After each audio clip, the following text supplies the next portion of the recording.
Muy buenas tardes o muy buenos días, según corresponda, a todas las personas que se están conectando. Muchas gracias por acompañarnos en una nueva clase de nuestro curso sobre Estado de Derecho, Constitucionalismo y Derecho Internacional de los Derechos Humanos, ofrecido por la Facultad de Ciencias Jurídicas y Sociales de la Universidad Austral de Chile y el CEDID. En la clase de hoy estaremos con la profesora Constanza Núñez Donald.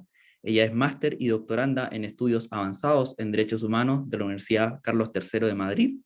Es licenciada en Ciencias Jurídicas y Sociales de la Universidad de Chile y es académica también de esta casa de estudios. Profesora Constanza, le queremos agradecer su tiempo y su disposición para esta clase que hemos debido reprogramar en un día y en un horario especial, pero que ya estamos en esta instancia. Así que tiene sus minutos, tiene su tiempo y luego tendremos una sesión de preguntas de las y los estudiantes presentes en esta clase.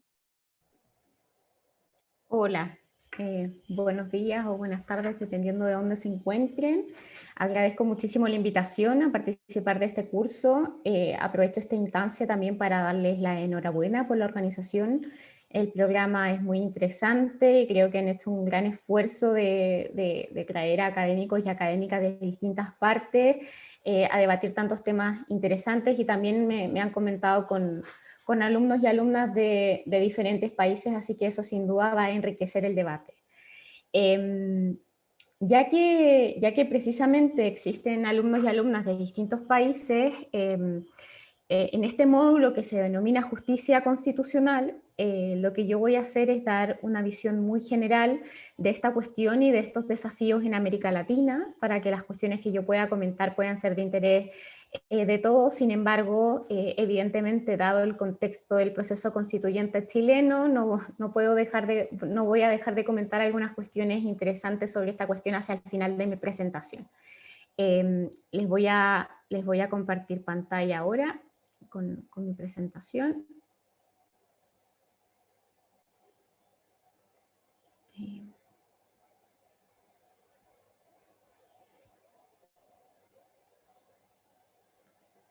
¿Me confirman que la puedan ver correctamente? Sí, se ve bien la pantalla. Perfecto. Entonces, justicia constitucional. ¿De qué hablamos cuando hablamos de justicia constitucional? La palabra justicia constitucional surge precisamente cuando nosotros hablamos de la idea de que la Constitución tiene una supremacía como norma jurídica y que se entiende la Constitución como una norma jurídica. Si la Constitución se entiende como la norma suprema, tenemos que desarrollar ciertos procedimientos o mecanismos para resguardar la supremacía de la Constitución. Y dentro de estos procedimientos o mecanismos para resguardar la supremacía de la Constitución se encuentran los procedimientos de justicia constitucional. Y aquí hay que hacer una distinción entre la palabra justicia constitucional y la palabra jurisdicción constitucional. Cuando hablamos de justicia constitucional, hablamos de todos aquellos mecanismos judiciales para proteger a la Constitución, y no solo la Constitución en términos orgánicos, sino también sus contenidos valorativos, como son los derechos fundamentales. Entonces, cuando hablamos de justicia constitucional, hablamos de todos los procedimientos que involucran también tutela y amparo de derechos fundamentales. Versus cuando hablamos de jurisdicción constitucional, hablamos de algo un poco más específico, que es la supremacía de la Constitución en concreto, y aquí hablamos entonces de todos los procedimientos de control difuso de constitucionalidad o de control de constitucionalidad. Y lo que surge respecto de la justicia constitucional y el gran debate que existe es en qué se basa la legitimidad de la justicia constitucional. Porque, ¿por qué tienen que ser los jueces los guardianes de la Constitución? Y esta es la gran pregunta que ha dividido a la filosofía política constitucional por muchos años. ¿Por qué tiene que ser la supremacía de tienen que ser los jueces los que resguardan la supremacía constitucional y no pueden ser los parlamentos los que resguarden la supremacía constitucional? ¿Qué rol juegan los derechos fundamentales en este debate? Entonces hay muchísimas preguntas muy interesantes, y para dar respuesta a estas preguntas, yo el itinerario que les propongo es, en primer lugar, que voy a desarrollar para responder estas preguntas los distintos modelos de justicia constitucional, entendiendo por modelos de justicia constitucional no los modelos de control concentrado o control difuso, porque eso se enfoca mucho en la realidad de determinados países, sino que aquí lo que me interesa es abordar los diversos modelos filosóficos de justicia constitucional. ¿Y qué implican los modelos filosóficos de determinadas comprensiones de la relación que existe entre democracia, derechos fundamentales y Estado de Derecho? Me parece a mí que esta es la mejor forma de abordar el debate, porque lo que ocurre muchas veces es que cuando hablamos de debates de justicia constitucional, muchas veces los interlocutores del debate tienen distintas comprensiones de la democracia, tienen distintas comprensiones sobre los derechos humanos y tienen distintas comprensiones de lo que es lo que implica un Estado de Derecho. Y eso hace que esos diálogos choquen, porque son diálogos de sordos, porque al final hay concepciones filosóficas muy distintas entre estos distintos actores. Lo que yo quiero hacer aquí es transparentar las distintas posiciones filosóficas que están detrás de los distintos modelos de justicia constitucional. Una vez que nosotros tengamos todas estas herramientas de estos modelos filosóficos de justicia constitucional, voy a pasar a un panorama global en qué estado se encuentra la justicia constitucional en el mundo, luego el panorama en América Latina en específico, y para finalizar con el debate constitucional en Chile. Entonces, con este itinerario de debate, empiezo sobre la importancia de los modelos de filosofía constitucional. Cuando nosotros hablamos de constitucionalismo, es más o menos aceptado que el constitucionalismo implica una relación entre democracia, derechos y Estado de Derecho. Aquí este dibujo es hecho por mí, porque no he encontrado un gráfico que muestre cómo se dan las relaciones entre estos elementos. Y es que el constitucionalismo entonces, si está basado en democracia, derechos y Estado de Derecho, tiene una tensión interna que es muy difícil de resolver. Y esta tensión interna tiene que ver con que si, por ejemplo, por un lado tenemos la democracia y por otro lado tenemos los derechos, puede pasar que la democracia y las decisiones mayoritarias pueden pasar a llevar derechos, o los derechos, si nosotros los queremos resguardar, pueden ser contramayoritarios y limitar las decisiones soberanas de la democracia. Y en este juego entre democracia y derechos hay entonces una tensión interna en el constitucionalismo que es inevitable. Y esta es la primera idea que quiero que se queden, que esta tensión entre democracia y derechos del constitucionalismo es inevitable. Y ya que es inevitable porque hemos decidido que el constitucionalismo tiene estos elementos, tenemos que preguntarnos cuál es el mejor modelo para resolver o que aspira a resolver la tensión entre estos elementos. A continuación yo les voy a presentar distintos modelos de cómo se han resolvido estas cuestiones. Hay algunos modelos que inclinan la balanza hacia los derechos y hay otros modelos que inclinan la balanza hacia la democracia. El mejor modelo, en mi opinión, es aquel que tiene la balanza más equilibrada entre la garantía de la democracia y la garantía de los derechos. Y aquí, en esta difícil gestión de esta tensión, la justicia constitucional juega un rol fundamental, porque es ahí donde se visibiliza con mayor precisión estas aporías, estas tensiones de la democracia constitucional, tal y como la hemos concebido desde el constitucionalismo moderno. ¿Cuáles son estos cuatro modelos? Y aquí una primera prevención. Estos modelos que yo les presento van a ser rasgos muy generales de los distintos modelos. Dentro de cada modelo hay muchísimos matices, y generalmente cuando uno escoge analizar ciertas cuestiones se da cuenta que dentro de cada modelo hay autores que ni siquiera se considerarían a sí mismos estando dentro de ese modelo, se considerarían incómodos dentro de esa etiqueta, pero bueno, esto es para efectos pedagógicos, simplemente a muchos quizás no les gustará la etiqueta que yo les voy a poner o la etiqueta que les ha puesto la doctrina, pero es una forma de organizar el debate y es una forma de explicar esto de una manera un poco más sencilla, porque hay muchísimos autores, muchísimos matices, pero bueno, hay que ordenarlo de alguna manera. Y estos 4 modelos son, en primer lugar, el constitucionalismo sustancialista o el neoconstitucionalismo, en segundo lugar, el constitucionalismo popular, el constitucionalismo deliberativo y el nuevo constitucionalismo latinoamericano. Estos 4 modelos van a ser comparados, yo se los voy a mostrar en función de cómo concibe la democracia, de cómo concibe los derechos y cómo esa concepción de la democracia y los derechos impacta luego en el diseño de justicia constitucional.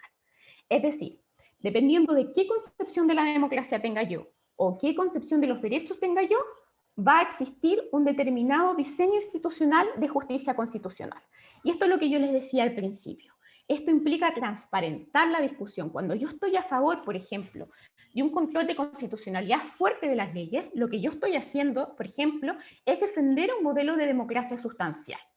Si yo estoy defendiendo un control débil de constitucionalidad, quizás yo estoy apostando por un modelo de democracia deliberativa o por un modelo de democracia con contenidos más populares. Entonces, dependiendo de dónde yo me sitúe, en qué concepción de la democracia y de los derechos yo me sitúe, va a tener como consecuencia un determinado modelo de justicia constitucional. El primer modelo es el denominado modelo neoconstitucionalista o del constitucionalismo sustantivista.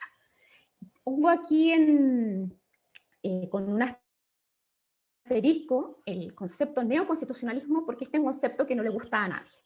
Nadie quiere ser tildado de neoconstitucionalista. Esta es una etiqueta que se crea en la escuela genovesa para determinar ciertos rasgos de ciertos autores que compartían ciertas visiones de la democracia y los derechos, pero ninguno de estos autores se reconoce a sí mismo como neoconstitucionalista o no le gusta la etiqueta. Entonces esta es mi primera prevención, sabiendo que esta es una etiqueta que tiene muchísimos conflictos y que ha sido muy discutida en la doctrina constitucional, pero bueno, es la etiqueta que tenemos. Otra opción es constitucionalismo sustantivista, que a mí me gusta un poco más porque creo que es más descriptiva de los objetivos de este tipo de constitucionalismo.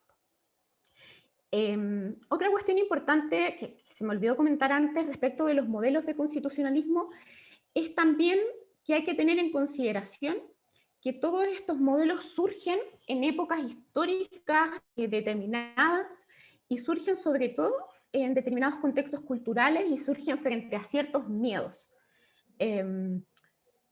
Gargarella dice muy bien que los modelos de constitucionalismo que nosotros tenemos reflejan muy bien cuáles son los miedos de nuestras sociedades. En el caso del neoconstitucionalismo o el constitucionalismo sustantivista, se identifica con el constitucionalismo que nace luego de la posguerra, con constituciones que se conciben como constituciones normativas, que son constituciones rígidas. Esto significa que no pueden, o que tienen muchos requisitos para ser modificadas, constituciones que tienen un control de constitucionalidad fuerte, y que además son constituciones que irradian todo el ordenamiento jurídico. Porque aquí se considera que la Constitución, además de ser la norma suprema, es una Constitución que irradia todo el ordenamiento jurídico en el sentido que no puede existir ningún contenido dentro de ese ordenamiento jurídico que sea contrario a ese contenido de la Constitución. ¿Y por qué decía yo que son modelos que se construyen en base a miedos? En este caso, los miedos tienen que ver con lo que había ocurrido luego de la Segunda Guerra Mundial, este temor a que las mayorías puedan violar derechos fundamentales. Entonces se hacen mecanismos de democracia, se empieza a comprender la democracia de una manera sustancial y de que las decisiones soberanas tienen que ser limitadas por los derechos fundamentales. El soberano no puede hacer lo que quiera porque corremos este riesgo entonces de que pase lo que pasó y finalmente se terminen violando derechos fundamentales. Y entonces surge, luego de la Segunda Guerra Mundial, entonces el paradigma del Estado constitucional, con estas constituciones con las características que les mencioné, y las constituciones con las características que les mencioné son bien recibidas por las teorías neoconstitucionalistas que comienzan a desarrollar a partir de estas constituciones una teoría que acompaña a lo que había pasado en la práctica.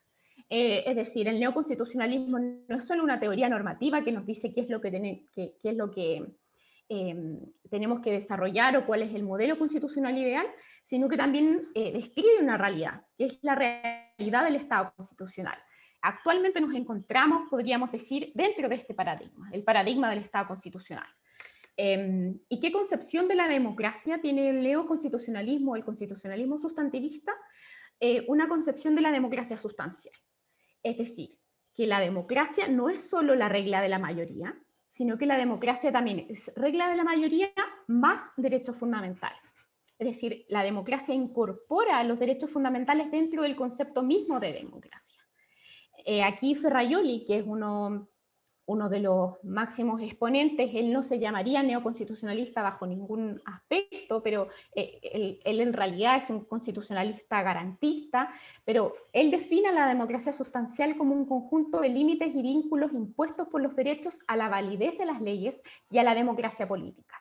Los derechos establecen ciertos límites al soberano, y aquí tiene que ver con la concepción de los derechos. Los derechos son la esfera de lo indecidible, son aquello que no podemos tocar si queremos estar en una democracia constitucional.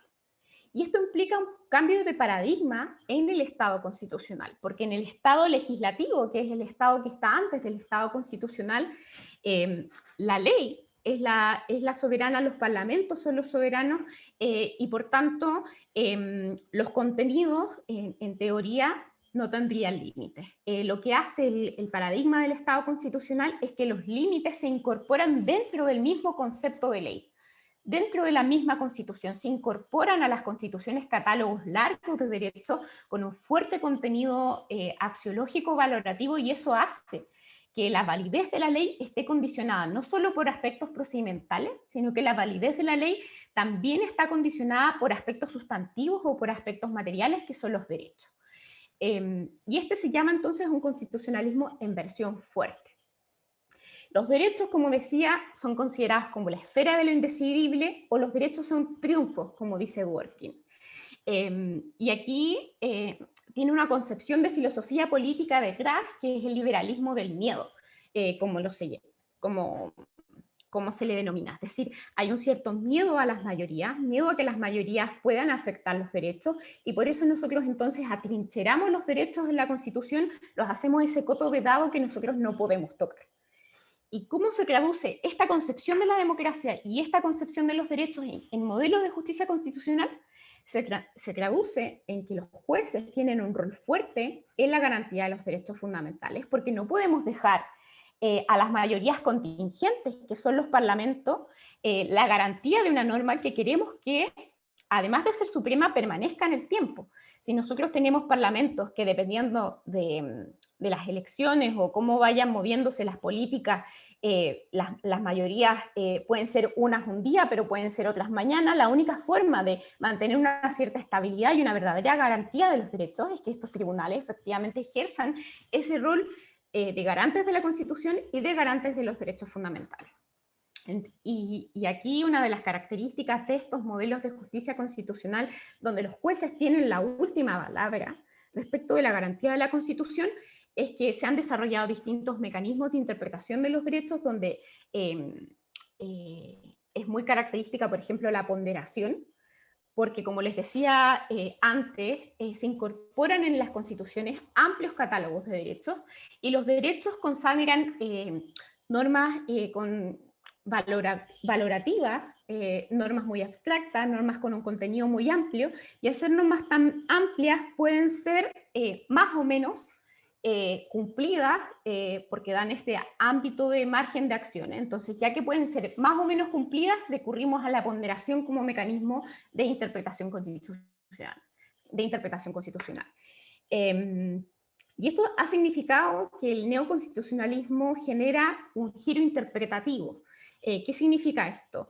Que la justicia constitucional termina por ser finalmente técnicas de interpretación de la Constitución y diálogo entre distintos jueces respecto de cómo interpretamos la Constitución.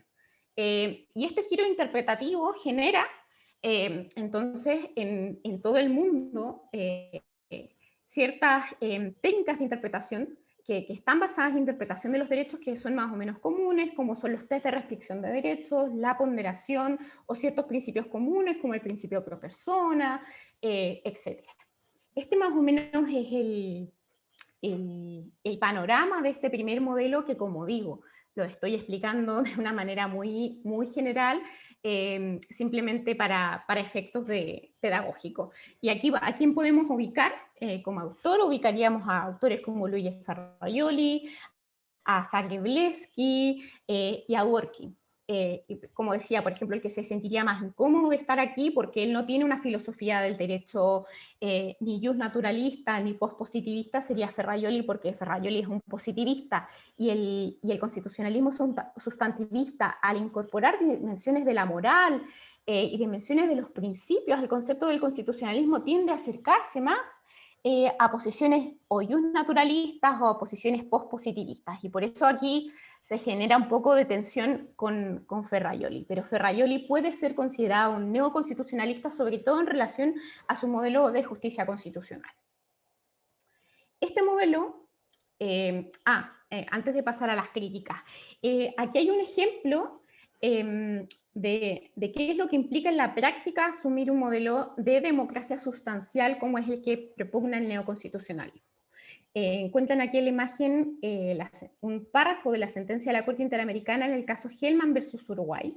En este caso, ocurrió que en Uruguay, luego de las violaciones masivas y sistemáticas a los derechos humanos, se convalidó una ley de amnistía que en definitiva terminaba por hacer que no se persiguiera ni se juzgara a los responsables de violaciones masivas y sistemáticas a los derechos humanos, pero esta ley fue convalidada democráticamente. Esto se reclama frente a la Corte Interamericana de Derechos Humanos y el razonamiento de la Corte Interamericana de Derechos Humanos, de hecho, cita a Ferrajoli y su concepto de la democracia, es que las mayorías tienen límites y que la protección de los derechos humanos entonces constituye un límite a la regla de las mayorías, es decir, a la esfera de lo susceptible de ser decidido por instancias democráticas. Entonces Uruguay por más que haya tomado una decisión democrática de aprobar una ley de amnistía bajo este concepto de democracia sustancial, no lo podría haber realizado porque la democracia implica también respeto a los derechos fundamentales. Este caso generó muchísima controversia en América Latina, simplemente lo podemos discutir luego si estamos o no de acuerdo, pero se los pongo como ejemplo de quizás la versión más extrema del modelo neoconstitucional. ¿Por qué se critica el modelo neoconstitucional? En primer lugar, hay ciertas corrientes que dicen que es un modelo elitista, porque deja la definición y la interpretación de los derechos en manos de las cúpulas judiciales, que son élites. Entonces no serían un modelo comprometido con la dimensión popular de la democracia, sino que sería un modelo elitista. La segunda crítica es que evidentemente deja vacío el concepto de soberanía. Si existen límites, ya el pueblo no es soberano. Y por tanto, este concepto dejaría de tener un cierto sentido en el Estado constitucional. Y en tercer lugar, y esta probablemente es la crítica más fuerte, es que el modelo constitucional, según neoconstitucional, según sus críticos, lo que haría sería dejar muy poco espacio a la política y mucho espacio al derecho. Es decir, todas las cuestiones controvertidas que podrían ser resueltas por la política terminan siendo cuestiones de interpretación de técnica constitucional, de ponderación entre derechos y no cuestiones que se dejan en la arena política. Estas son más o menos las tres críticas grandes que recibe el modelo neoconstitucional. El segundo modelo es una respuesta, de alguna manera, al modelo neoconstitucional. Y así como el modelo neoconstitucional surge en un determinado contexto, en contexto histórico, piensen que, por ejemplo, Ferrajoli es un autor italiano que sufrió de alguna manera su país, las consecuencias del fascismo, y se ve en su obra ese temor a las consecuencias del fascismo cuando él escribe. El constitucionalismo popular lo que tiene es justamente miedo al gobierno de los jueces. Es una doctrina que nace en Estados Unidos para contrarrestar el poder de la Corte Suprema norteamericana. Entonces, para poder entender dónde surgen estas teorías, el constitucionalismo popular entonces hace una visión crítica, reconstruyó de una manera crítica cuál ha sido el rol de la justicia y de la Corte Suprema de Estados Unidos en relación a la dimensión democrática. Aquí encontramos autores como Mark Tushnet y su título, que ustedes si se fijan, es Sacar a la Constitución de las Cortes. También el famoso Jeremy Waldron y su crítica al gobierno de los jueces. ¿Y qué concepción de la democracia tiene el constitucionalismo popular? Y esta es una cuestión que Jeremy Waldron le ha explicado bastante bien. Jeremy Waldron nos dice una cuestión bastante simple. En las democracias nosotros tenemos desacuerdos profundos. Tenemos desacuerdos profundos respecto del contenido de los derechos, respecto a los valores, porque somos sociedades plurales. Y ya que tenemos desacuerdos profundos, para poder resolver esos desacuerdos profundos tenemos que desarrollar procedimientos óptimos que respeten la igualdad de todas las personas, porque en último término lo que debería apostar un sistema constitucional es a garantizar la igualdad de todos los participantes. Y ya que ese es el objetivo de un modelo de justicia constitucional, ¿cuál es el mejor procedimiento para resolver esos desacuerdos profundos? El mejor procedimiento son las reglas de la democracia. Se cuestiona que los jueces estén en una mejor posición para resolver esos desacuerdos profundos, y sobre todo porque el poner a los jueces a resolver esos desacuerdos profundos que nos dividen como sociedad lo que hace es alterar la igualdad, porque se da más poder a una de las partes finalmente para resolver qué entendemos cuando estamos en desacuerdo respecto de los derechos. Y además, también respecto de la democracia, no se restringe solo al voto, no es solo una dimensión de la democracia representativa, sino que las mayorías, hay una apuesta porque las mayorías estén representadas de manera permanente en las estructuras jurídicas, económicas y políticas. ¿Y qué concepción de los derechos tiene el constitucionalismo popular? Se considera que los derechos sí se pueden discutir, a diferencia del modelo neoconstitucional. Los derechos son terrenos en disputa que tienen que estar abiertos permanentemente al debate y a la deliberación. Y los únicos derechos que serían de alguna manera precondiciones o que no se podrían tocar serían aquellos derechos de participación política, que son los que permiten el debate democrático. Entonces aquí se marca una diferencia fuerte con el neoconstitucionalismo, porque aquí sí existe siempre la posibilidad de discutir en torno a los derechos. ¿Y cómo se traduce este modelo de constitucionalismo popular en justicia constitucional? En que la última palabra respecto de la interpretación de la Constitución no la tienen los jueces, sino que la tiene el pueblo. Y no los parlamentos, ojo, sino que el pueblo, es decir, se apuesta por una interpretación extragubernamental de la Constitución. Los que tienen la última palabra respecto de cómo interpretar los derechos y de cómo interpretar la Constitución son los movimientos sociales en general. Hay un desafío entonces a la supremacía judicial y se apuesta por una movilización política permanente, que es aquella que está siempre entonces interpretando y reinterpretando la Constitución. Hay una flexibilización de la idea de Constitución. Incluso, por ejemplo, Jeremy Waldron es crítico de la idea de un catálogo de derechos en las constituciones, porque las constituciones tienen que ser flexibles y siempre son terrenos de disputa política. Hay que democratizar todos los espacios del poder. Esta perspectiva también tiene muchas críticas. Una de las críticas que no apunté aquí, pero que la recuerdo ahora que desarrollo estas ideas, es que cuando desarrolla el modelo de justicia constitucional, que en realidad aquí no hay modelo de justicia constitucional, en términos de dejar en los tribunales la última palabra, pero no existen de manera muy detallada en estos modelos qué instituciones median la voluntad popular o cómo llega la voluntad popular a las instituciones. Estas son perspectivas más bien críticas de lo existente, pero no son tan propositivas respecto a cómo desarrollar o cómo canalizar esta voluntad popular. A diferencia del neoconstitucionalismo, que sí tiene todo un programa institucional detallado de todos los mecanismos para protección de derechos, para supremacía de la Constitución. Aquí falta, quizás porque también son teorías muy nuevas, un desarrollo institucional de cómo hacer esto posible. La segunda crítica es que son teorías que están también pensadas para democracias muy consolidadas.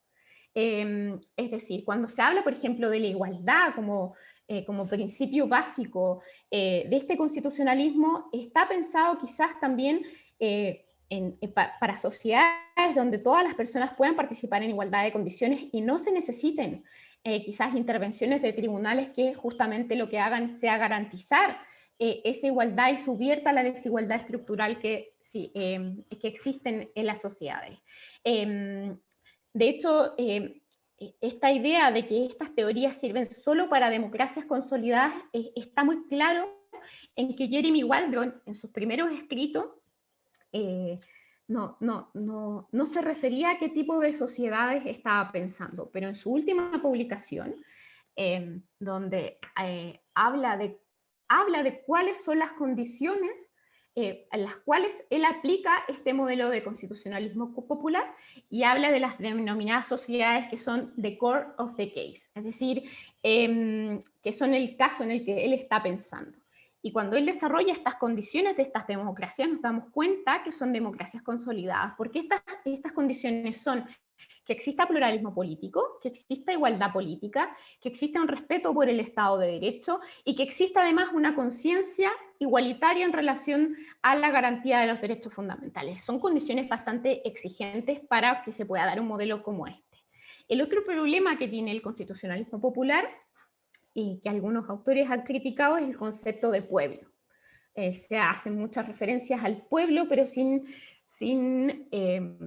concretar quiénes forman parte del pueblo. ¿Qué pasa si existe un concepto de pueblo incluyente?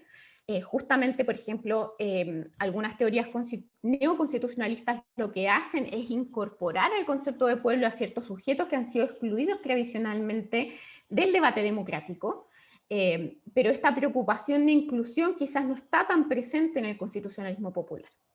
Y finalmente también hay una crítica que tiene que ver con los denominados puntos ciegos de la democracia.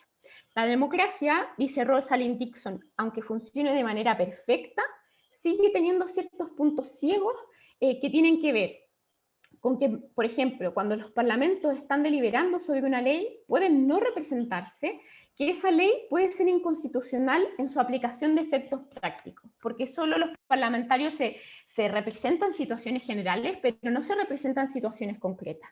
Y puede existir inconstitucionalidad en situaciones concretas, y en esos casos sí se necesitaría un control de constitucionalidad posterior.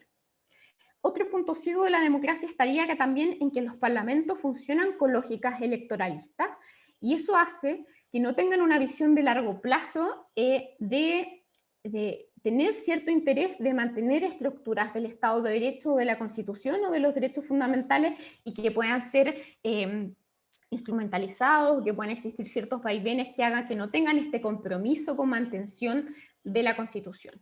Y estos puntos ciegos de la democracia entonces harían necesaria de todas formas un modelo de justicia constitucional. Y otro argumento también tiene que ver con el refuerzo de derechos.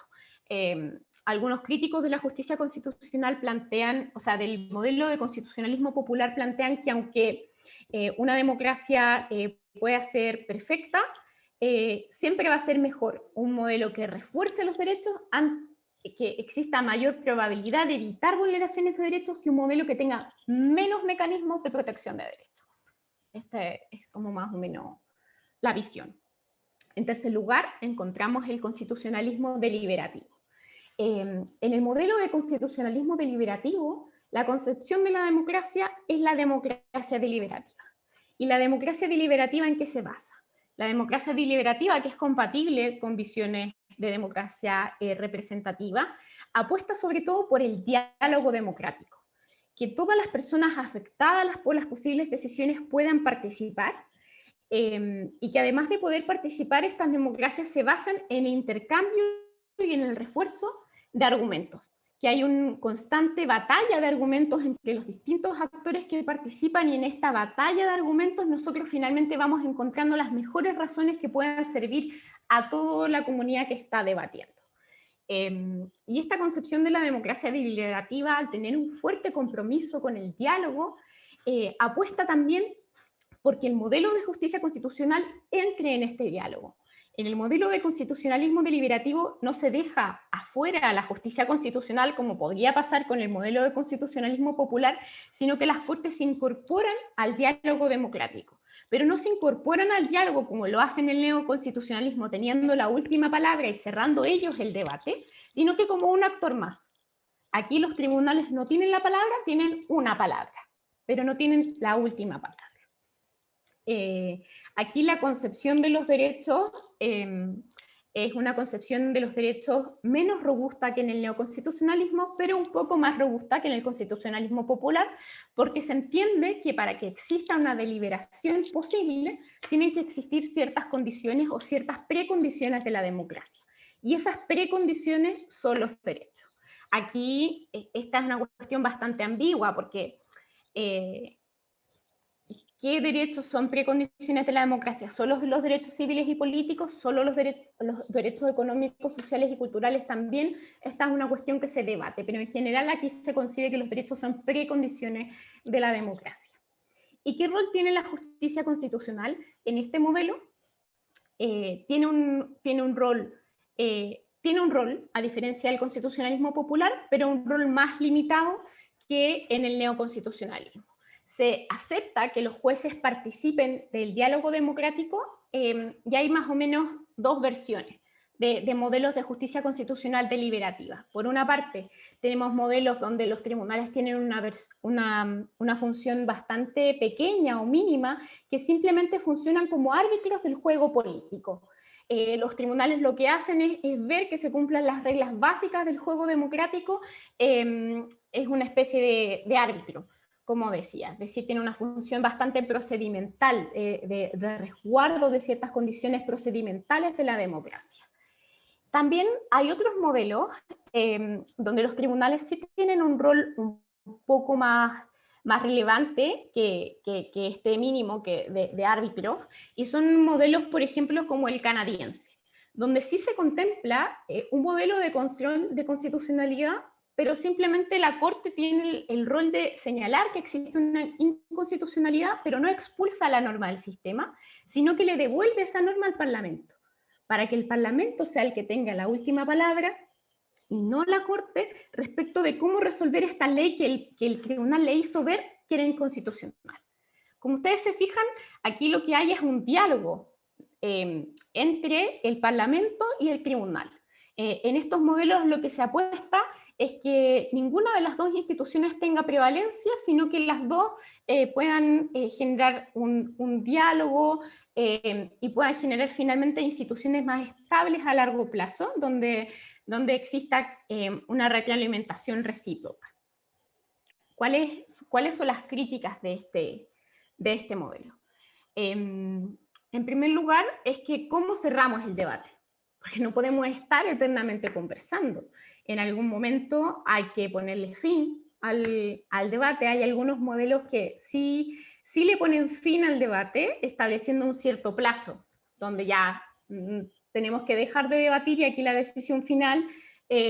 Si, por ejemplo, el Parlamento no se hizo cargo de lo que le hizo ver el tribunal, finalmente la Corte sí se le devuelve la pelota a la Corte, tiene la última palabra y deja inconstitucional la norma. Es decir, yo le di la oportunidad, pero usted no hizo caso, entonces yo tengo que intervenir. El problema que tiene este modelo entonces es que no siempre establece un modelo muy claro de cómo cerrar este debate eterno que se podría producir entre los distintos órganos. La segunda crítica es un poco la que yo ya les avanzaba, que tiene que ver con las condiciones de la deliberación. ¿Qué elementos son básicos para la deliberación? Uno podría tender a pensar que alguien, si tiene sus necesidades básicas no las tiene satisfechas, no se puede sentar a deliberar. Y que un modelo que apuesta que solo los derechos civiles y políticos son las condiciones de la deliberación es un modelo excesivamente liberal y que no tiene en cuenta las desigualdades estructurales que atraviesan nuestras sociedades. Y también puede ser que exista un diálogo de sordos, en que, por ejemplo, pueden existir muy buenas intenciones por parte de los tribunales de ser deferentes con el legislador y de que el legislador tenga la última palabra, pero que ese Parlamento no escuche, o que ese Parlamento esté dominado por mayorías que no tengan un compromiso constitucional. Y finalmente, en ese diálogo de sordos, cuando una de las partes no está dispuesta a la conversación, ¿qué hacemos? Estas son algunas respuestas que no quedan tan claras en este modelo de constitucionalismo deliberativo.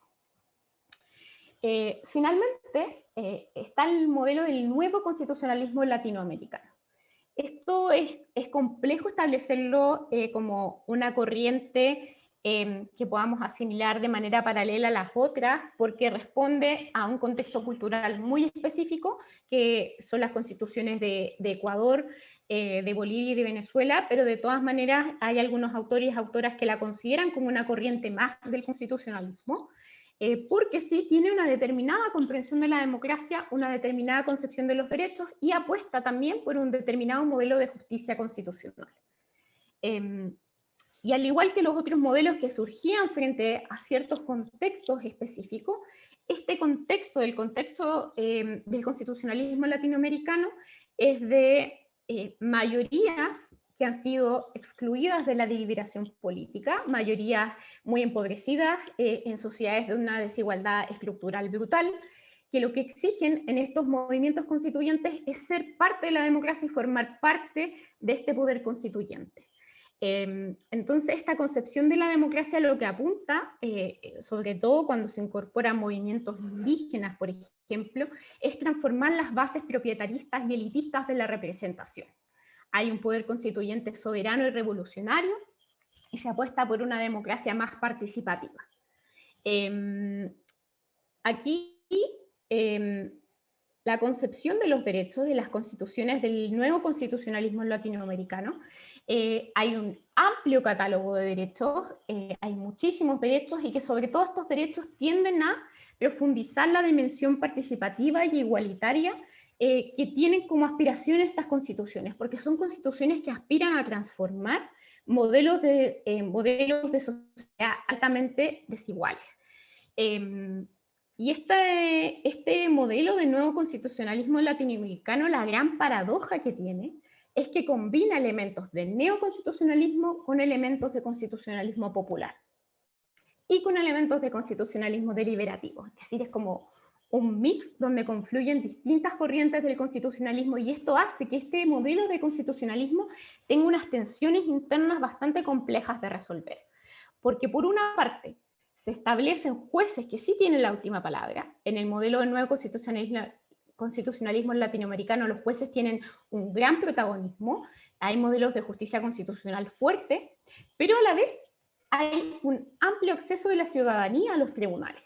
Es decir, se inyectan elementos de constitucionalismo popular dentro de la justicia constitucional, ya sea a través de la elección popular de los jueces constitucionales, como por ejemplo pasa en Bolivia, o ya sea a través de audiencias públicas ante los órganos de justicia constitucional, o a través de ciertos elementos de presentación de acciones populares de inconstitucionalidad, por ejemplo, es decir, se abre a la ciudadanía la justicia constitucional en el nuevo constitucionalismo latinoamericano.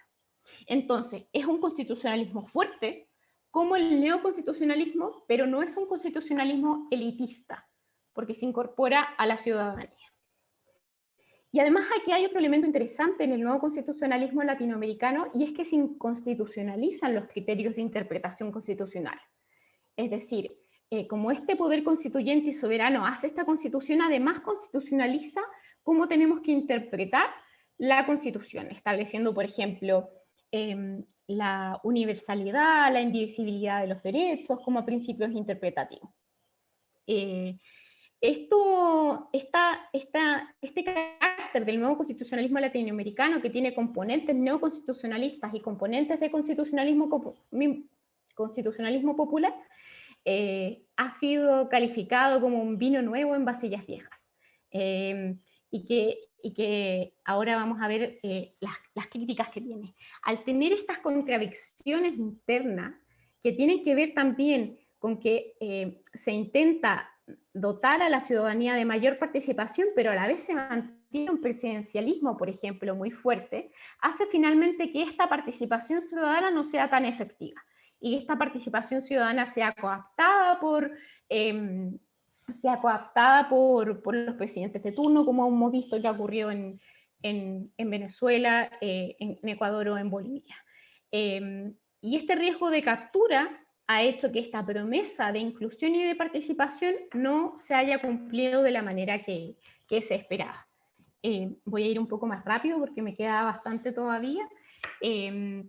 Entonces, como conclusión de estos grandes modelos de justicia, o sea, de estos modelos que conciben una determinada relación entre la democracia y los derechos, tenemos que preguntarnos nosotros cuál de todos estos modelos es el que aspira al equilibrio en la balanza entre los derechos y la democracia.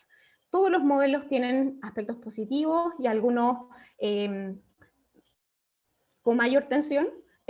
Podemos debatir luego cuál les parece a ustedes o en su experiencia luego cuando esto se aplica a los modelos de justicia constitucional de sus países, cuáles son los modelos que mejor resuelven esta tensión entre democracia y derecho. Ahora, ¿cómo ha sido esta cuestión en América Latina? A mí me interesaba hablar sobre todo de América Latina porque yo creo que una cuestión que pasa muy frecuentemente es que se importan teorías extranjeras para criticar los modelos latinoamericanos sin considerar las especificidades propias de la desigualdad estructural de América Latina. Por ejemplo, existe una tendencia académica muy recurrente a citar a Jeremy Waldron, este expositor del constitucionalismo popular al que yo les hablé, sin pensar que Jeremy Waldron estaba pensando, cuando hizo su crítica a la justicia constitucional, en el modelo de Estados Unidos. No estaba pensando en sociedades como las latinoamericanas.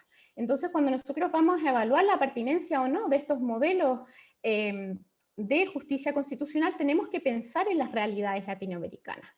Y la justicia constitucional en América Latina, lo interesante que tiene es que tiene ciertos rasgos propios que quizás no podemos inscribir en ninguno de estos modelos que yo les he señalado y que tienen incluso ciertas lecciones que el constitucionalismo internacional puede recoger como modelo, porque tiene ciertos desarrollos creativos que no se han dado en otras partes del mundo y que son muy interesantes.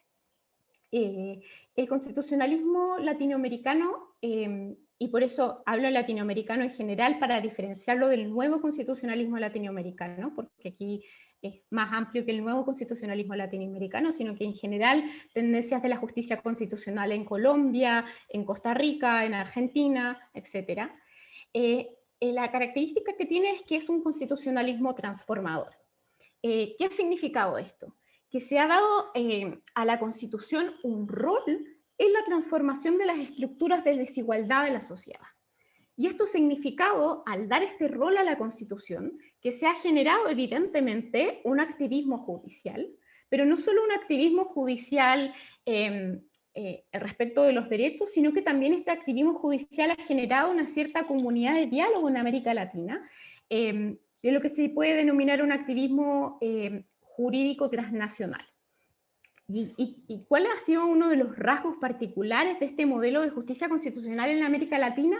Ha sido el rol del derecho internacional de los derechos humanos, que al tener en América Latina constituciones que se abren al derecho internacional, al considerar a los derechos provenientes del derecho internacional de los derechos humanos como parte del bloque de constitucionalidad, eso ha generado que el modelo de justicia constitucional en América Latina esté fuertemente impregnado por los desarrollos del derecho internacional de los derechos humanos, y eso ha generado, al tener este carácter, distintas constituciones de América Latina, una cierta semejanza en los desafíos y una cierta semejanza en los diálogos que se generan entre las distintas cortes de justicia constitucional en América Latina. Y otro rasgo interesante de la justicia constitucional en América Latina es que hay diversos arreglos institucionales novedosos que no se encuentran en modelos europeos o en modelos que podemos ver en Estados Unidos, que han hecho mirar a toda la teoría constitucional con gran interés a América Latina. Respecto del tema del derecho internacional de los derechos humanos, que es el primer rasgo más importante, creo yo, de las características de la justicia constitucional de América Latina. Aquí de nuevo les hice un dibujo, porque no encontré otra forma mejor de explicarlo. Y es que la interacción que se da entre derecho internacional, derecho interno, el ámbito local y el ámbito supranacional hace que el derecho internacional de los derechos humanos forme un corpus juris o un cuerpo normativo muy denso que se enriquece con los desarrollos de los tribunales constitucionales, de la Corte Interamericana de Derechos Humanos, etc. Y esto es provocado por lo que les había comentado de estas cláusulas de apertura constitucional al derecho internacional. Entonces los jueces constitucionales en América Latina, cuando aplican la Constitución, no solo aplican el catálogo de derechos fundamentales contenidos en la Constitución, sino que también aplican normas de derecho internacional de los derechos humanos.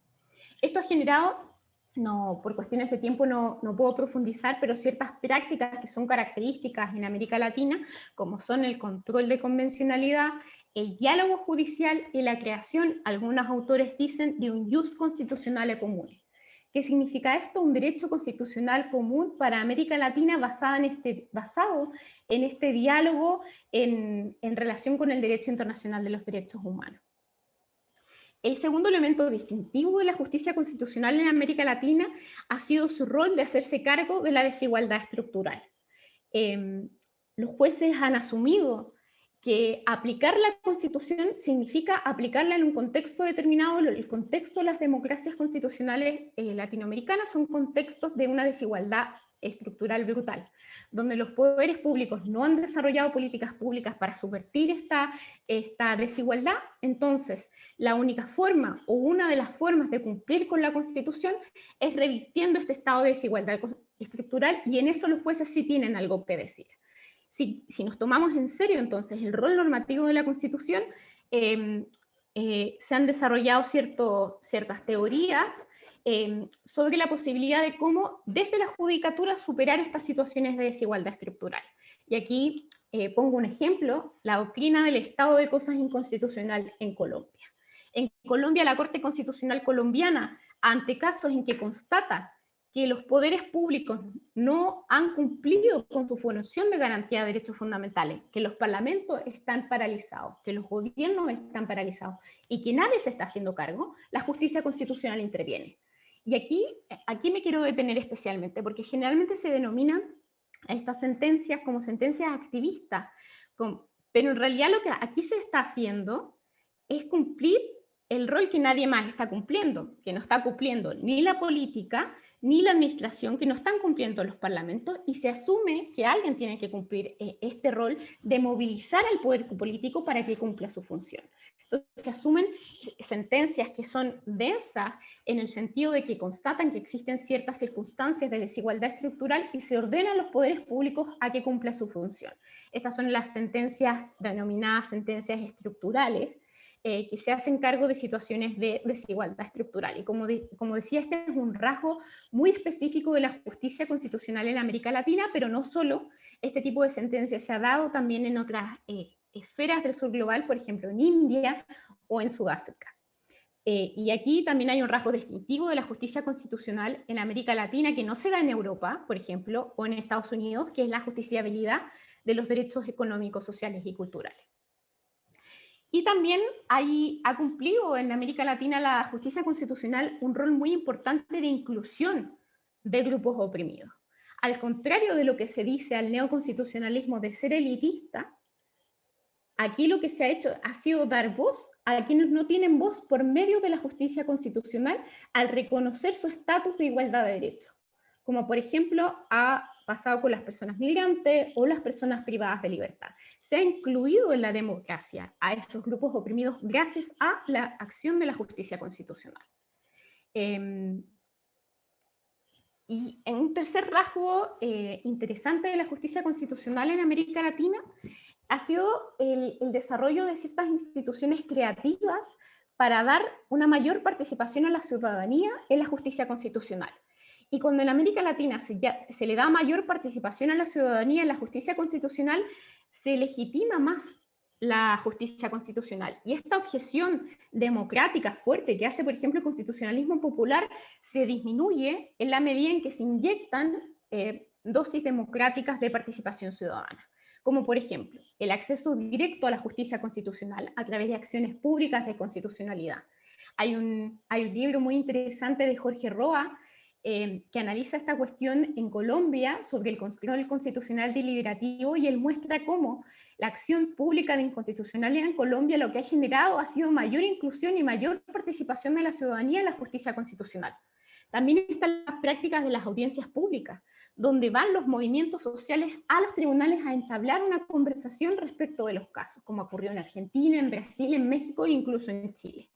Presentación de amicus curiae, y esto en general ha hecho que voy a hablar al final para cerrar del caso de Chile, porque quizás Chile es la gran excepción de esta forma de concebir la justicia constitucional en América Latina, ha legitimado a las Cortes frente a la ciudadanía. Las Cortes se ven, con excepciones por supuesto, podemos hablar de las excepciones, pero en general se ven como unos agentes políticos relevantes a donde la ciudadanía acude para exigir sus derechos. Es decir, esta crítica elitista que se hace en el neoconstitucionalismo no sería tan aplicable en América Latina, tal vez, podría decirse.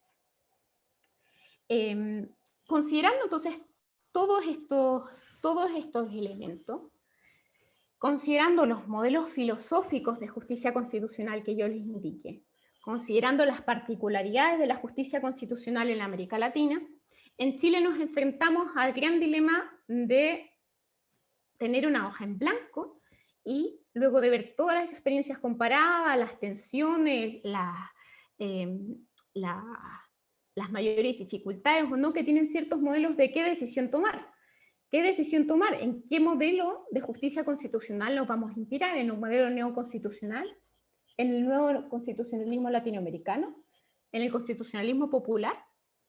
Y aquí yo les puse una frase de Ferreres, un profesor español, que creo que define bastante bien el reto que tenemos en Chile. El reto práctico entonces es perfilipar el sistema concreto de justicia constitucional que mejor se adapte a las condiciones políticas, sociales y culturales de cada país, con el fin de que las potencialidades de un diseño concreto reduzcan o minimicen los problemas que el control de constitucionalidad puede generar.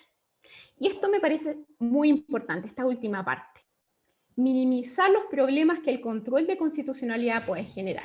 Como les decía al principio, la democracia constitucional tiene esta tensión inherente entre democracia y derechos. Es una tensión que no podemos superar, que solo podemos pretender estabilizar.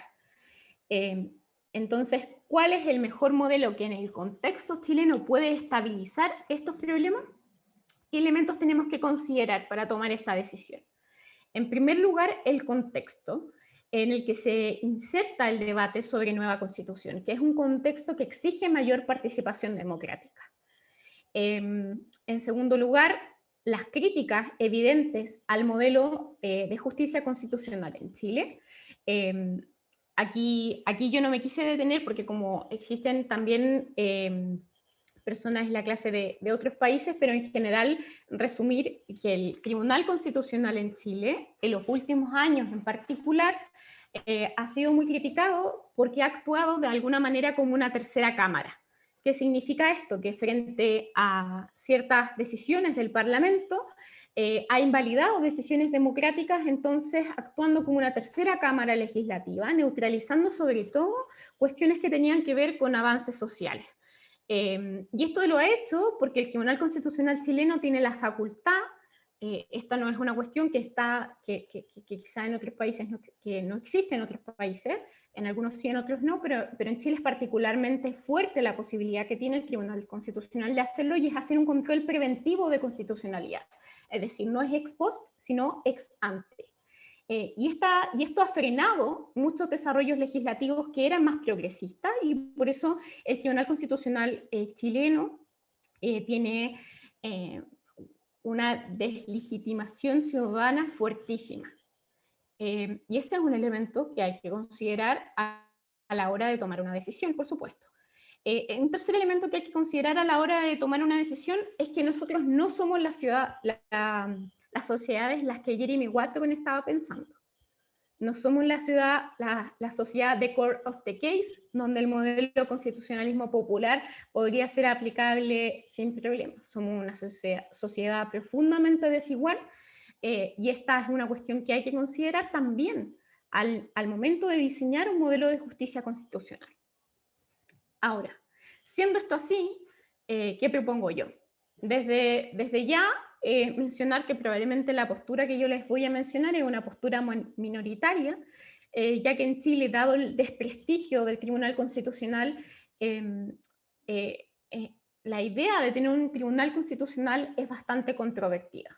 Yo, sin embargo, propongo que sí es necesario un Tribunal Constitucional, pero un Tribunal Constitucional distinto, diferente, con distintas funciones, con distinta estructura, un nuevo Tribunal Constitucional, y que se siga justificando con las razones que voy a dar a continuación.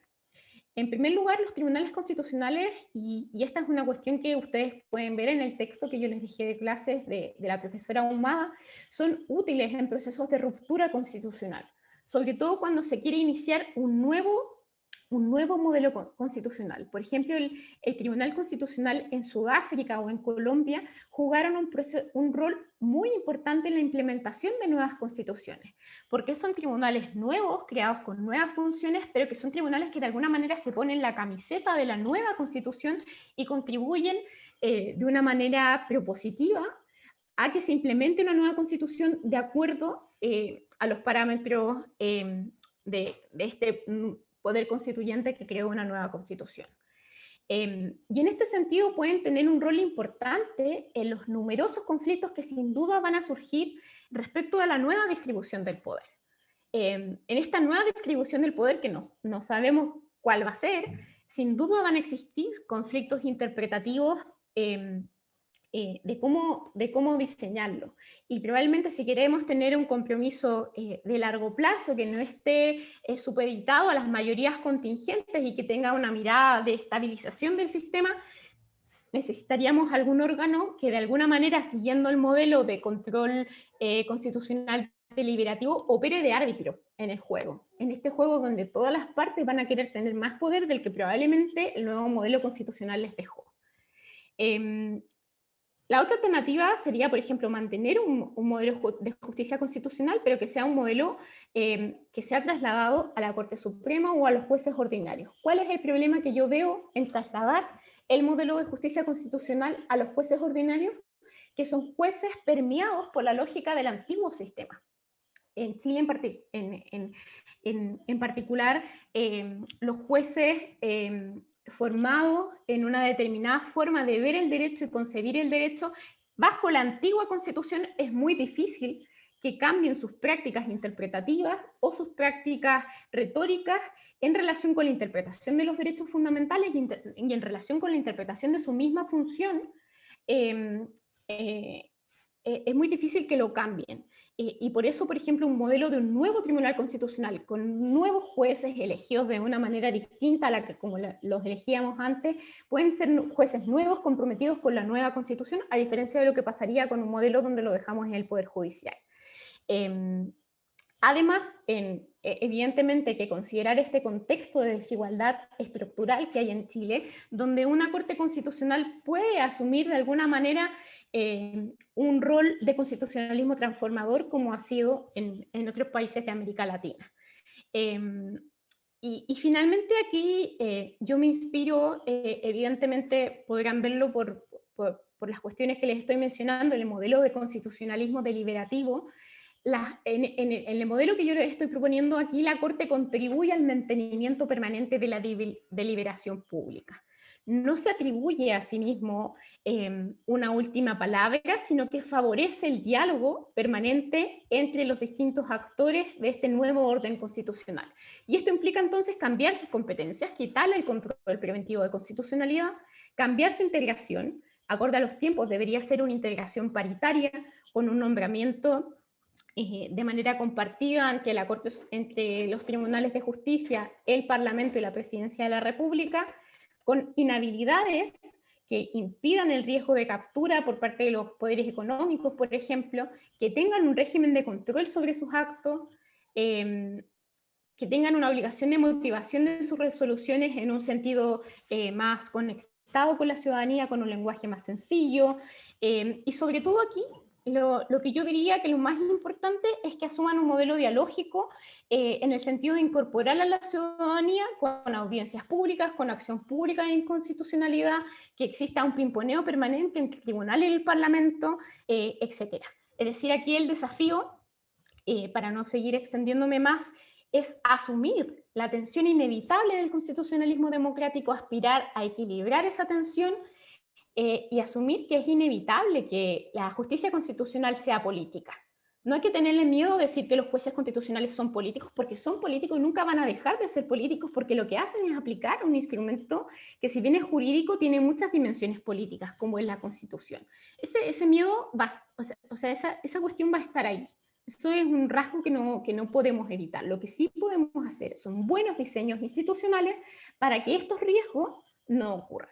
Y yo creo que un diseño institucional inspirado en el constitucionalismo deliberativo es la mejor opción que podemos tener en el contexto del proceso constituyente chileno. Esta cuestión que estoy diciendo yo me inspiro sobre todo en la propuesta que ha hecho la profesora de la Universidad de Concepción, Tania Buch, que creo que es una de las voces del constitucionalismo chileno que tenemos que escuchar, incluso por sobre otras voces que tienen muchísima más cobertura mediática, pero que ella ha hecho un trabajo serio, inspirado en el constitucionalismo deliberativo, proponiendo un modelo de tribunal constitucional bastante robusto y bastante comprometido con la democracia, pero también con los derechos.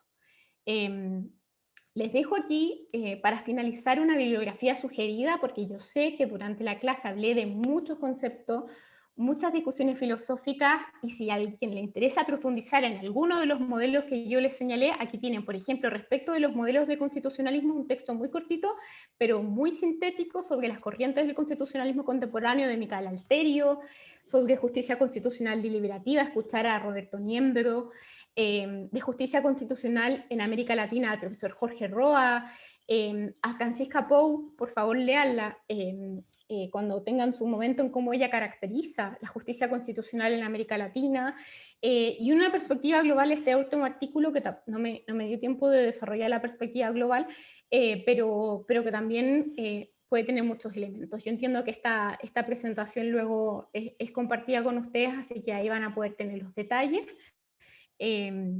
Quedo ahora entonces atenta a todas las preguntas que puedan surgir. Por favor, pregunten lo que quieran, porque yo sé que desarrollé muchos conceptos y todos tienen muchos matices y complejidades que podemos debatir. Muchas gracias. Muchas gracias, profesora Constanza, por su muy, muy buena exposición. Son muchos los comentarios de las personas que han agradecido esta clase, ¿no? Y ya tenemos algunos 15 minutos, 15 a 20 minutos para algunas preguntas. Antes de leer las preguntas que han enviado por el chat, le vamos a dar la palabra a Elías Gutiérrez, quien ya puede activar su micrófono. Hola, muchas gracias. Buenas tardes, profesora. Muchas gracias por su ponencia muy interesante, muy técnica.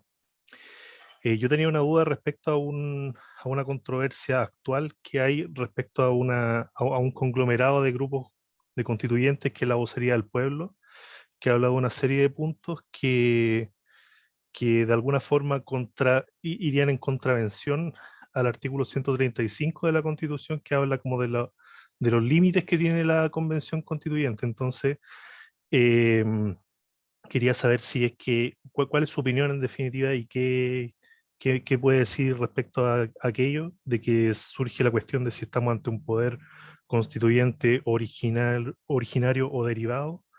Y así también, bueno, recuerdo que uno de los argumentos que se esgrime en este respecto es un paper de Nogueira Alcalá, en el que cita precisamente el caso que usted presenta aquí en la ponencia, que es el caso Gelman versus Uruguay, en el que se establece que no puede el ordenamiento interno establecer ciertas limitaciones, o por el contrario, mejor dicho, hay ciertas áreas respecto a las cuales existe una inmunidad, respecto a las cuales no se puede deliberar, por decirlo así, y saber si es que estamos en ese caso, si es que estamos en ese caso ahora, respecto a que no se puede poner un coto a la acción de la Convención Constitucional, como sería el artículo 135 de la Constitución. Y si ese fuera el caso, ¿cuál sería el mecanismo para estabilizar esa tensión, y si es que se podría acudir quizá a alguna instancia supranacional, como lo puede ser la Corte Interamericana de Derechos Humanos?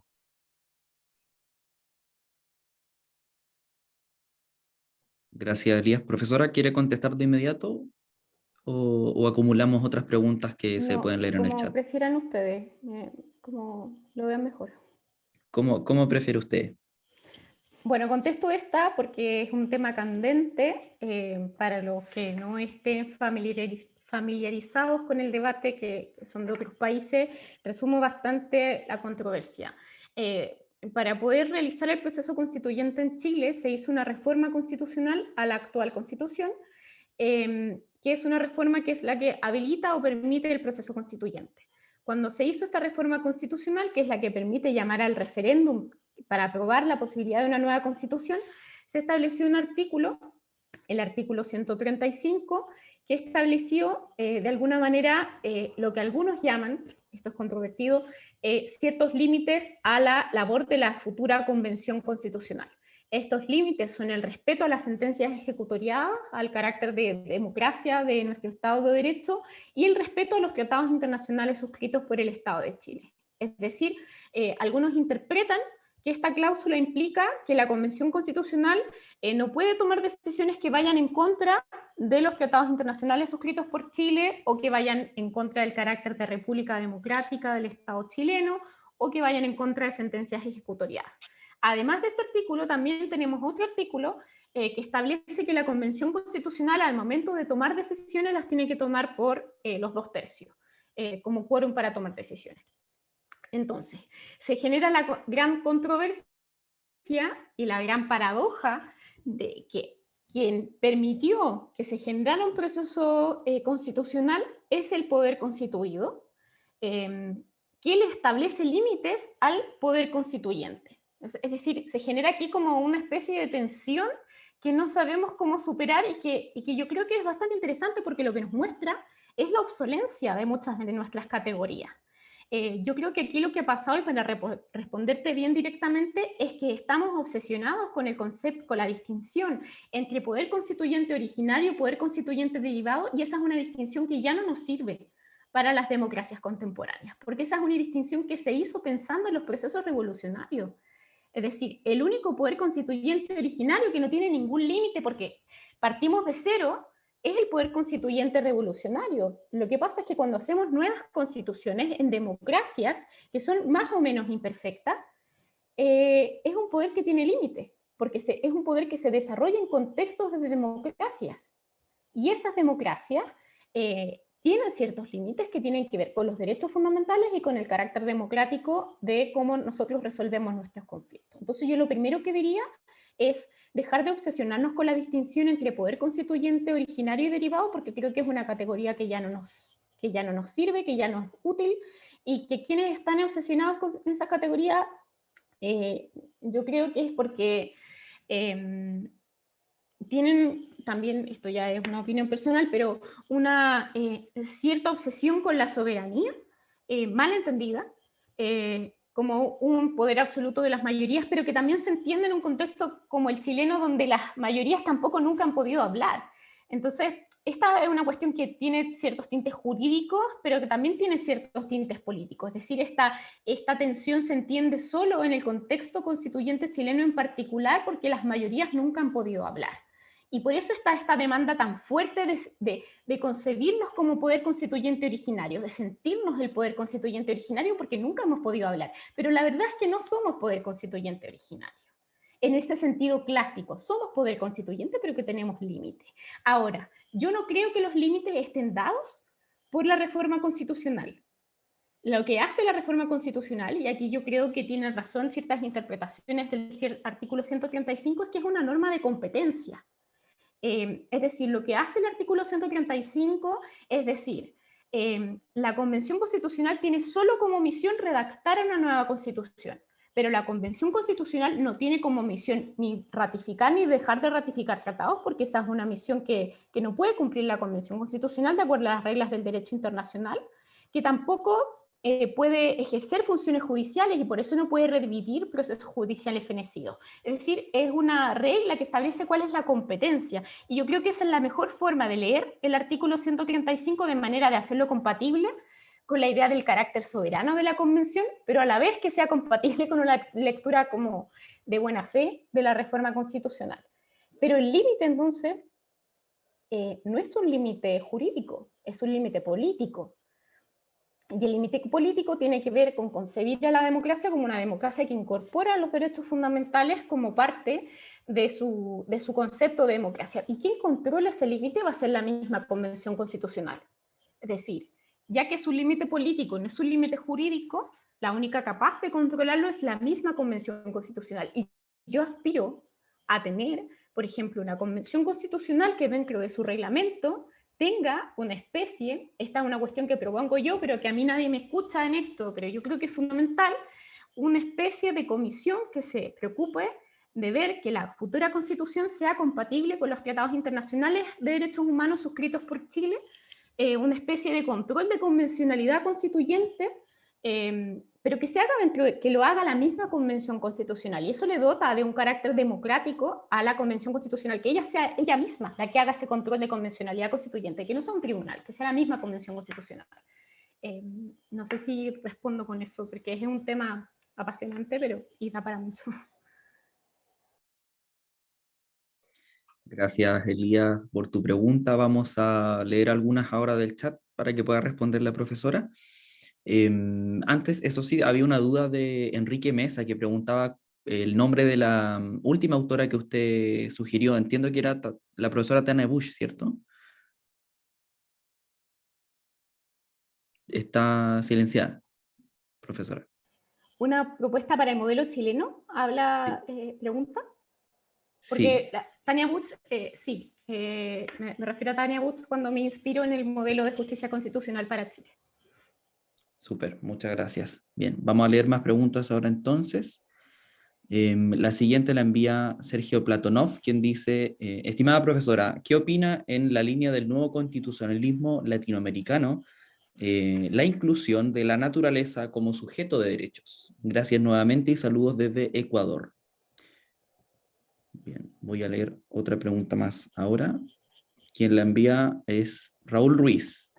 Muy buena clase, mi más sincero asombro por lo completa e iluminadora. Saludos desde Venezuela. Quisiera saber su opinión sobre qué mecanismos pueden aplicarse para evitar ese riesgo de captura en modelos del nuevo constitucionalismo latinoamericano. Muchas gracias. Y la última de esta parte es la siguiente, la envía Juan Carlos Altamirano. Profesora, ¿qué opinión le merece?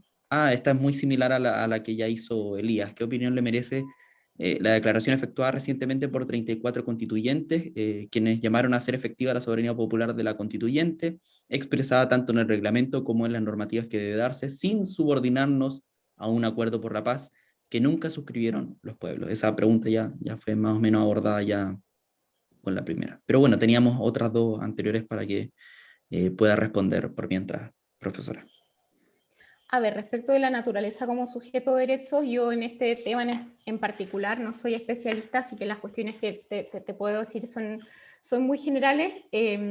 Yo creo que para poder evaluar la eficacia de la inclusión de ciertos derechos o no, no solo tenemos que ver si al momento de la protección jurisdiccional se dan remedios jurisdiccionales efectivos, sino que también el efecto simbólico que puedan tener ese reconocimiento de derechos en el sistema constitucional en general.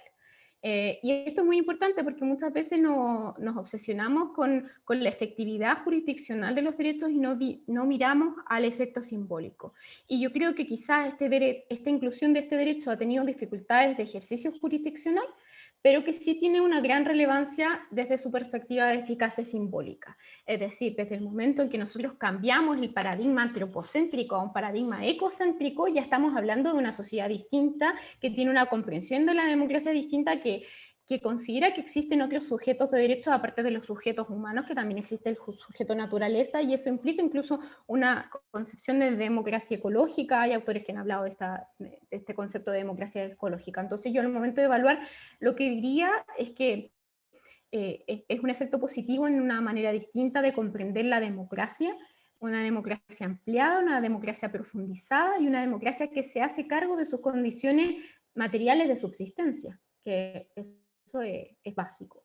A ver, respecto del nuevo constitucionalismo latinoamericano, es una muy buena pregunta, porque justamente es lo que nos tenemos que preguntar en el debate del contexto constituyente chileno. ¿Qué errores no podemos cometer o qué cuestiones tenemos que evitar para que no pasen esos riesgos de captura de las mayorías populares?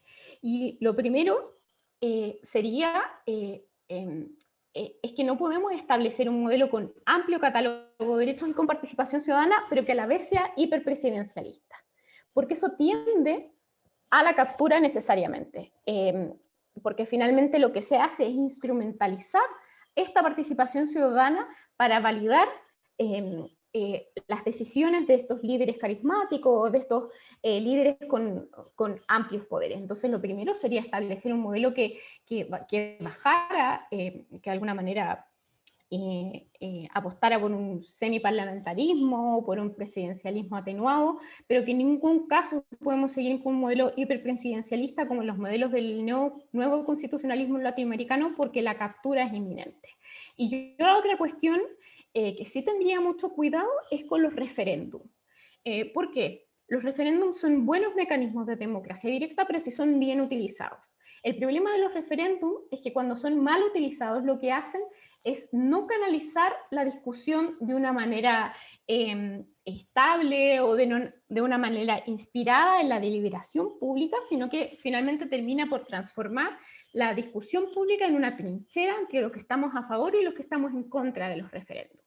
Y eso no le hace bien a la democracia en el sentido de que no nos preocupamos tanto de ofrecer razones para convencer al otro, para dialogar con el otro, tratar de entender al otro, sino que nos enfocamos en ganar. Y eso es lo que pasa con los referéndums, y por eso los referéndums son muy criticados desde modelos de democracia deliberativa, porque neutralizan este intercambio de razones, y lo hacen como un intercambio de fuerza, de quién tiene más fuerza. Entonces, pensar muy bien para qué tipo de cuestiones usamos los referéndums, para que no sean captados justamente también por líderes populistas que quieran llevar su agenda a través de la ratificación ciudadana en referéndums permanentes. Entonces esa sería una cuestión de diseñar institucionalmente bien qué cuestiones nosotros consideramos que son importantes de ratificar vía referéndum, pero no todo. Es decir, ese es solo un mecanismo de democracia participativa, pero no es el único. Los cabildos son muy importantes también, las consultas, los referéndums es quizás el peor mecanismo de democracia directa en el que podemos pensar. Esos serían dos elementos a modificar. Muchas gracias, profesora, y también por quienes enviaron sus preguntas. Tenemos otra más que la envía Ivonne Oliva Rocha. Dice, profesora, ¿por qué los jueces constitucionales no podrían ser elegidos democráticamente? ¿Por qué, según su punto de vista, deben seguir siendo nombrados por los tres poderes del Estado? Saludos desde Concepción, Chile. Y hay también un comentario que quiero aprovechar de leer, que envía, justo se me perdió, pero aquí está, Victoria Solís. Gracias por la exposición, profesora, soy de Perú, y justamente se está debatiendo la posibilidad de convocar un referéndum para aprobar la elaboración de una nueva constitución, y hay todo un debate sobre cómo hacerlo, y se propone vía reforma constitucional.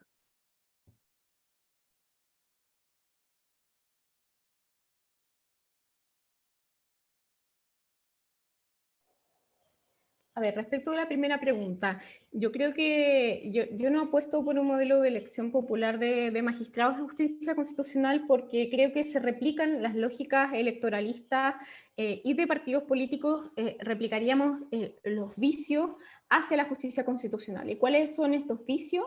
Que necesariamente los programas estarían enfocados a satisfacer los intereses electorales de las mayorías de turno y no a este interés de mantener la estabilidad de una constitución que lo que aspira es hacer de alguna manera este pacto por el cual nosotros nos regimos y que es un pacto que necesita cierta estabilidad. Y esta estabilidad requiere entonces ciertas instituciones que estén alejadas de las lógicas electorales. A ver, esto no significa que no podamos introducir mecanismos de participación popular en la justicia constitucional, como son, por ejemplo, las que mencioné, que son las acciones públicas de inconstitucionalidad, las audiencias públicas. Tenemos que pensar muy bien cuáles son los requisitos que vamos a pedir a los magistrados. Evidentemente aquí las competencias técnicas son importantes, pero también hay otros modelos que se abren a que existan, por ejemplo, un modelo de silla vacía, que, por ejemplo, frente a un caso en particular siempre haya un cupo vacío y que yo pueda elegir por sorteo quién va a participar de esa silla vacía en un caso particular. Es un modelo que también podemos pensar o evaluar para inyectar dosis de legitimidad popular. Tenemos que ser creativos. Aquí yo creo que la gran invitación es ser creativos. Yo creo que, por ejemplo, pensar bien en el sistema de nombramiento y este modelo de silla vacía es una idea interesante. Y también la pregunta respecto de la reforma constitucional en Perú.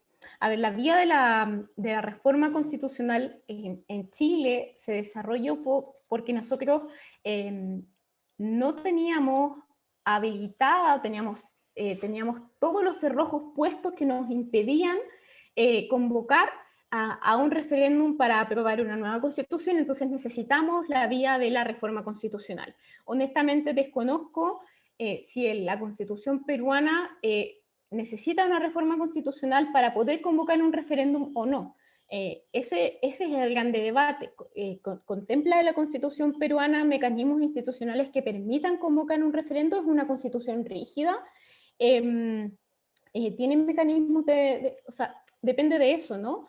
En todo caso, cuando yo me refería, por ejemplo, a los referéndums, evidentemente el mejor ejemplo de cuando un referéndum sí es necesario es para cuestiones como decidir si queremos escribir o no una nueva constitución. Es decir, ahí se necesita la decisión del soberano, del pueblo, de decidir dotarse de una nueva constitución. Es decir, el referéndum, evidentemente, para decidir si queremos una nueva o no constitución, es el mecanismo idóneo. Ahora, la reforma constitucional o no, va a depender del diseño constitucional específico que se habilita o no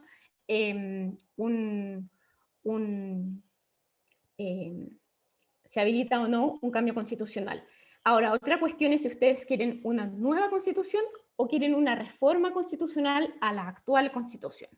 Y eso va a depender sobre todo del grado de legitimidad que tenga la constitución actual. En el caso de Chile era evidente que no podíamos seguir con la constitución que teníamos porque tenía una ilegitimidad de origen y una ilegitimidad de práctica.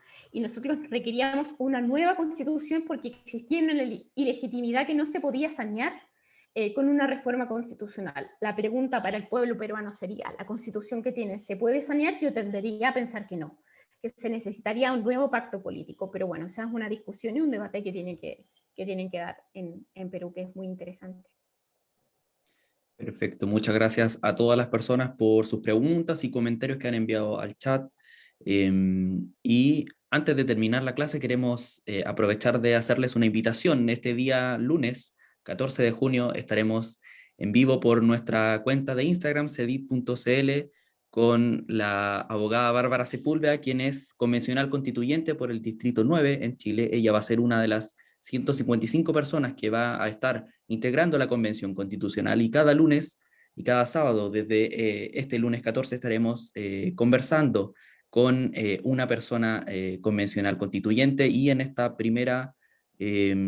este primer live estaremos entonces con Bárbara Sepúlveda para que nos sigan en Instagram y puedan ver esta conversación este día lunes 14 de junio.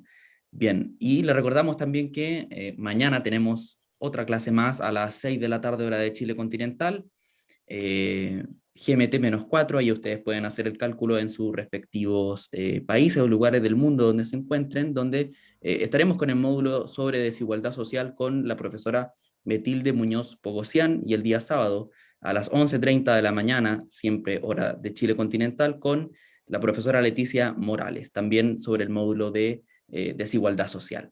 Ahora queremos darle unos segundos, un minuto a la profesora Constanza Núñez para que se despida y dé una reflexión final, quizás si es que quiere, para cerrar alguna idea o lo que usted estime. Nada, muchas gracias por la invitación a la clase. Ha sido un gusto poder compartir con ustedes, aunque sea virtualmente.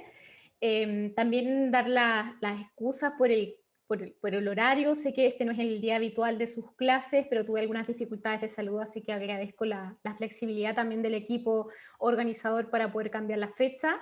Y como reflexión final, quisiera invitarles siempre a cuando tenemos estos debates respecto del rol de la justicia constitucional, es ver las cartas que están sobre la mesa. Y las cartas que están sobre la mesa son la concepción que tenemos de los derechos, la concepción que tenemos de la democracia y finalmente cómo eso incide en las distintas respuestas institucionales que se dan. Hay que ser transparente en qué concepción de la democracia que tenemos, en qué concepción de los derechos tenemos, porque solo así podemos tener debates más fructíferos. Así que nada, un placer tener presente siempre estas cartas sobre la mesa y cualquier cuestión que necesiten voy a dejar ahora, a ver, mi correo electrónico aquí en el chat. Por favor me escriben, yo encantada de seguir en contacto con ustedes.